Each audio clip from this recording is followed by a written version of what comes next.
మెస్సేనందు ప్రియ సహోదరులకు శుభమండి. ఈరోజు అనుకోకుండా ఒక ప్రశ్న వచ్చిందండి మా దగ్గరికి. అదేంటంటే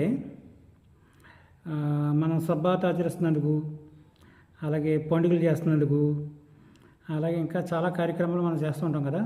వాటన్నిటిని బట్టి ఒక క్రైస్తవ బోధకుడు ఏమంటాడంటే, ఇవన్నీ క్రీస్తు నెరవేర్చాడు, కొట్టేశాడు, కాబట్టి ఇప్పుడు మరలా మీరు ఎందుకు ఆచరిస్తున్నారు, ఇవన్నీ ఆచరించమని ఎక్కడ బైబిల్లో లేదు అని ఒక ప్రశ్న లేవదీయడం జరిగింది. అలాగనుకున్నప్పుడు మరి అవన్నీ ఆయన ఆచరించి కొట్టేసినప్పుడు నేను అడిగాను అతను తిరిగేసి,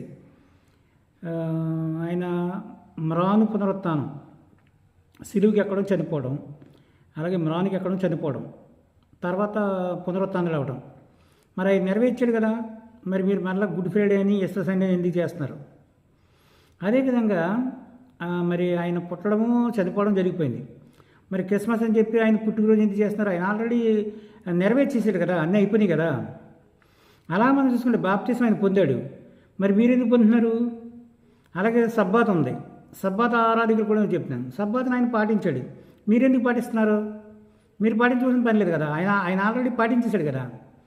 అలాగే ఆయన ఆజ్ఞలన్నీ పాటించేశాడు, కాబట్టి మనం ఆజ్ఞలు ఏమీ పాటించవలసిన పని లేదు. అంటే అసలు ఏమైనా బుర్ర పనిచేస్తున్నారా క్రైస్తవ బోధకులకి? ఏం మాట్లాడుతున్నారు, ఏం చేస్తారో తెలియదు. మరి అలాంటప్పుడు అన్నీ ఆయన నెరవేర్చేసినప్పుడు నీవు ఆదివారం గుడికి రమ్మంటం ఎందుకు, పాటలు పాడమంటం ఎందుకు, ప్రార్థన చేయమంటం ఎందుకు, ఉపవాసాలు ఉండడం అంటే ఎందుకు, చందా పట్టడం ఎందుకు, బాప్తిసం పొందమంటడం ఎందుకు, మారుమనసు పొందమంటడం ఎందుకు, ఇవన్నీ ఎందుకు చేస్తున్నావు? మరి అవన్నీ ఆయన చేసేసాడు కదా. మారుమనసు పొందమని బోధలు చేశాడు, నువ్వు చేయవలసిన పని లేదు. బాప్తిసం పొందమని బోధలు చేశాడు, బాప్తిసం పొందాడు, నువ్వు పొందవలసిన పని లేదు. అలాగే సబ్బాతుకు ఆయన కూడుకున్నాడు, నువ్వు సబ్బాతు కూడుకోని పని లేదు. పండుగలు ఆయన వెళ్ళాడు, పండుగలు ఆయన ఆచరించాడు కానీ నువ్వు పండుగలు ఆచరించవలసిన పని లేదు. ఇలాగా నువ్వు రివర్స్లోకి ఆలోచించుకుంటే నీకు అసలు బుర్ర పనిచేస్తుందా? ఒకసారి ఆలోచించి. కాబట్టి క్రైస్తవ బోధకులు మాట్లాడే మాటలకి, మెంటల్గా మాట్లాడే మాటలకి ఏమీ అసలు తేడా లేదనిపిస్తుందండి. వాళ్ళు అసలు ఏం మాట్లాడుతున్నారో వాళ్ళకే తెలియట్లే. కాబట్టి విశ్వాసులు చాలా జాగ్రత్తగా కనిపెట్టాలి ఈ బోధకుల్ని. కనిపెట్టి వాళ్ళకి రివర్స్ గేర్లో మీరు మాట్లాడేదని కానీ వాళ్ళకి సరైన అవగాహన అర్థం అవ్వదేమో అనుకుంటున్నాను నేనైతే అలాగ రివర్స్గానే మాట్లాడతాను. అప్పుడు వెలుగుతుంది అనమాట వాళ్ళకి బల్బు, అంతవరకు వెలగదేమో. నేను అడిగాను అతన్ని, మరి నువ్వు ఎందుకు ఆరాధన చేస్తున్నావు అంటే పునరుత్థానం అయిపోయింది కదా, ఆయన నెరవేర్చేసావు కదా, మళ్ళీ నువ్వు పునరుత్థానం ఎందుకు? నీకు పునరుత్థానం అని ఎలాగన్నావు? పునరుత్థానం సంవత్సరం ఒకసారి కానీ వారం కాదు కదా.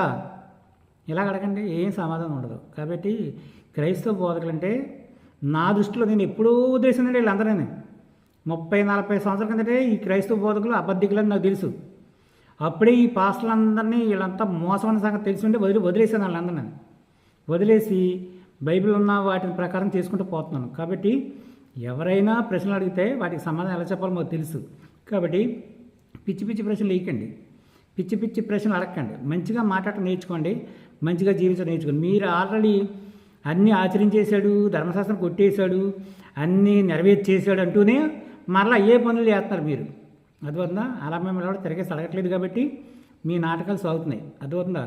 అలాంటి పిచ్చి ప్రశ్నలు, పిచ్చి నాటకాలు మానేసి ఒక పద్ధతిగా జీవించడం నేర్చుకోండి. ముఖ్యంగా ఆది అపోస్తులు మనకి ఏమి నేర్పించారో అవి మనం చేసుకుంటూ వెళ్తే సరిపోతుంది.